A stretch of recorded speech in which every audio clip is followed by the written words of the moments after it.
Hi hello guys, இன்னைக்கு நம்ம பார்க்க போகிற ஊர் பேர் என்னன்னு சொல்லி பார்த்தோம்னா மோதூர். இது எங்கே இருக்குன்னு சொல்லி பார்த்தோம்னா ஈரோடு மாவட்டம் கோபிச்செட்டிப்பாளையம் வட்டம் அரக்கன்கோட்டை ஊராட்சிக்கு கீழே இருக்கக்கூடிய சிற்றூர்களில் இந்த மோதூர் அப்படிங்கிற ஒரு ஊர் இருக்கு. இந்த மோதூருக்கு எப்படி பேர் வந்துச்சுன்னு பார்த்தோம்னா சங்க காலத்தில் இருக்கக்கூடிய மக்களும் அதற்கு பிந்தைய இருக்கக்கூடிய மக்களும் பழைய கிராமங்களை மூதூர் அப்படின்னு சொல்றதாவும் காலப்போக்கில் அது மருவி மோதூர் அப்படின்னு சொல்றதாவும் இருக்கு.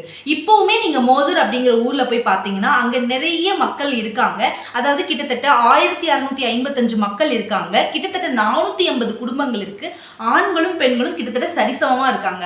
கிட்டத்தட்ட 843 சம்திங் இருக்காங்க. ஸோ நீங்க இப்பவுமே மோதுல போய் பார்த்தீங்கன்னா ரொம்ப அன்பா வரவேற்கக்கூடிய மக்கள் தான் நீங்க பார்க்க முடியும். பசின்னு கேட்டீங்கன்னா கண்டிப்பா இல்லைன்னு சொல்லவே மாட்டாங்க. டெஃபினட். ஓகே, இந்த ஊரோடைய அரசர்கள் யார் யார் ஆண்டாங்கன்னு பார்க்கலாமா? முதல்ல கொங்கு சேரர்கள் அப்படிங்கிறவங்க 15ஆம் நூற்றாண்டு ஆண்டிருக்காங்க. அதுக்கப்புறம் மதுரை நாயக்கர்கள் 17ஆம் நூற்றாண்டும் 17ஆம் நூற்றாண்டு பாதியிலையும் இருந்திருக்காங்க. அதுக்கப்புறம் தான் என்ன பண்ணியிருக்காங்கன்னு சொல்லி பார்த்தோம்னா மைசூர்ல இருக்கக்கூடிய திப்பு சுல்தான் அப்படிங்கிறவர் 17ஆம் நூற்றாண்டு 18ஆம் நூற்றாண்டு ஆட்சி பண்ணியிருக்காங்க. அதுக்கப்புறம் தான் நம்மளோட ஃபேவரட் மைசூர் மகாராஜா ஆட்சி செஞ்சிருக்காரு. அந்த டைம்ல தான் நம்மளுக்கு கொடிவேரி டேமும் அதாவது அரக்கன்கோட்டையில் இருக்கக்கூடிய வாய்க்காலும் வெட்டப்பட்டதுன்னு சொல்றாங்க. அரக்கன்கோட்டை வாய்க்கால் வெட்டப்பட்ட டைம்ல ஒரு எல்லைக்கல் நிறுவியிருக்காங்கன்னு சொல்றாங்க. அது எந்த அளவுக்கு உண்மைன்னு எனக்கு தெரியல, இப்ப இருக்கான்னு எனக்கு தெரியல. அடுத்து என்னன்னா அவர் ஆண்டு முடிச்சதுக்கு அப்புறம் மாவீரன் திப்பு சுல்தான் அப்படிங்கிறவர் ஆள்றாரு. அதுக்கப்புறம் ஆங்கிலேயர்களுக்கும் மாவீரர் திப்பு சுல்தான்களுக்கும் இடையில போர் வந்ததுனால பிரிட்டிஷ் பிரசிடென்சி மெட்ராஸ் அப்படிங்கிறது கீழே இந்த மோதூர் அப்படிங்கிறது வருது. இந்த ஊர்ல கிட்டத்தட்ட ஒரு ஸ்கூல் இருக்குன்னு சொல்றாங்க. இந்த ஸ்கூல் 1950 இருந்து 1955 இது கட்டியிருக்காங்கன்னு சொல்றாங்க. ஃபர்ஸ்ட் ஸ்டார்டிங்ல இது ஒரு திணையிலையோ இல்லைன்னா ஓட்டு வீடுலையோ இருக்கிற மாதிரி தான் இருந்திருக்கு.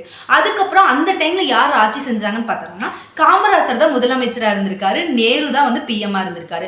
அப்ப காமராஜர் கொண்டு வந்த ஒரு திட்டம் கண்டிப்பா ஒரு ஊருக்கு ஒரு பள்ளி வேணும்னு சொன்னதுனால அந்த மோதூர் மக்களின் கோரிக்கையின்படி காமராஜருக்கு பெட்டிஷன் போட்டதுக்கு அப்புறம் அவரோட ஒப்புதலின் பேர்ல தான் இந்த ஊர்ல ஸ்கூல் வந்திருக்கு. இந்த ஸ்கூல் வரும்போது ஃபர்ஸ்ட் பள்ளி தலைமையா இருந்தவர் யாருன்னு பார்த்தோம்னா ராமசாமி கவுண்டர் அப்படின்னு ஒருத்தர் இருந்ததா சொல்றாங்க. அடுத்து இந்த ஸ்கூல்ல இருக்கக்கூடிய இடத்த அந்த ஊர் மக்களே கொடுத்ததாகவும் அதுக்கப்புறம் தானபத்திரம் மூலியமா அரசுக்கு கொடுத்து அரசு இந்த இடத்த சொந்தமாக்கிக்கிறதாகவும் சொல்றாங்க. இப்பவுமே அந்த ஊர்ல அந்த ஸ்கூல் இயங்கிட்டு தான் இருக்கு. அந்த ஸ்கூல் அரசு பள்ளியா தான் இயங்கிட்டு இருக்கு. அடுத்த ஒரு விஷயம் என்னன்னு சொல்லி பார்த்தோம்னா இந்த ஊர்ல மாயவனம் கோலாலம்மன் சொல்லி 2 கோயில் இருக்கு. 2 கோயிலுமே சிறப்பு வாய்ந்த கோயில் தான். இந்த 2 கோயிலுமே பழங்கால அரசர்கள் யாருமே கட்டல. அந்த உள்ளூர் மக்களுடைய கூட்டுறவு முயற்சியால மட்டுமே தான் இந்த கோயில்கள் கட்டப்பட்டதுன்னு சொல்றாங்க. கோலாலம்மன் கோயில் வருஷத்துக்கு ஒரு வாட்டி பயங்கரமா இருக்கும் அந்த திருவிழா. நீங்க கண்டிப்பா உங்களுக்கு வாய்ப்பு கிடைச்சிச்சுன்னா நீங்க போய் அந்த கோயிலை விசிட் பண்ணி பாருங்க. அடுத்து இது என்னன்னா அந்த காலத்துல எல்லாம் இந்த மோதூர் அப்படிங்கிறது பயங்கர காடா இருந்திருக்கும். அந்த இடத்துலயும் மக்கள் இருந்திருக்காங்க. இந்த மோதூர் அப்படிங்கிறது சக்தியோட வனப்பகுதி கார்னர்ல இருந்ததுனால நிறைய விலங்குகள், சிறுத்தைகள், புலிகள், யானைகள் அதெல்லாம் மக்களை சித்திரவாதப்படுத்துமா. அப்ப அதை எதிர்த்து நிறைய வீரர்கள் போட்டிட்டதுனால அவங்களுக்காக ஹீரோ ஸ்டோன்ஸ் அப்படிங்கக்கூடிய ஒன்றை அந்த இடத்துல நடுவுனதா சொல்லப்படுது. அதாவது வரக்கூடிய விலங்குகளை எதிர்த்து போரிட்டதுனால அவங்களுக்கு என்ன பண்ணியிருக்காங்கன்னா ஒரு கல் நட்டிருக்காங்க. அதுக்கு பேர் நடுகற்கள் அப்படின்னு சொல்றாங்க. இது விவசாயத்துக்கு பயங்கரமா இம்பார்ட்டண்டா இருக்கக்கூடிய ஒரு கிராமம் அப்படின்னு சொல்றாங்க. அக்மார்க் விவசாய கிராமம் அப்படின்னு சொன்னோம்னா மோதூர் அப்படின்னு சொல்றாங்க. அந்த ஊர்ல 3D அப்படிங்கக்கூடிய ஒரு பஸ் போயிட்டு இருக்கு. ஆனா இப்ப இருக்கக்கூடிய காலகட்டத்துக்கு 3Dங்கிற ஒரு பஸ் மட்டுமே அந்த மக்களுக்கு பத்தாது. இன்னொரு பஸ் கொடுத்தா அவங்களுக்கு நல்லா இருக்கும்னு சொல்றோம். தயவு செஞ்சு சிஎம் சார் இந்த வீடியோ பார்த்துட்டு இருந்தீங்கன்னா மோதூர் மக்களுக்காக இன்னொரு பஸ் கொடுக்குமாறு நாங்கள் தாழ்மையுடன் கேட்டுக்கொள்கிறோம். அடுத்து இந்த வீடியோ உங்களுக்கு பிடிச்சிருந்துச்சுன்னா என்னோட சேனலை லைக் பண்ணி ஷேர் பண்ணி சப்ஸ்கிரைப் பண்ணுங்க. And thank you.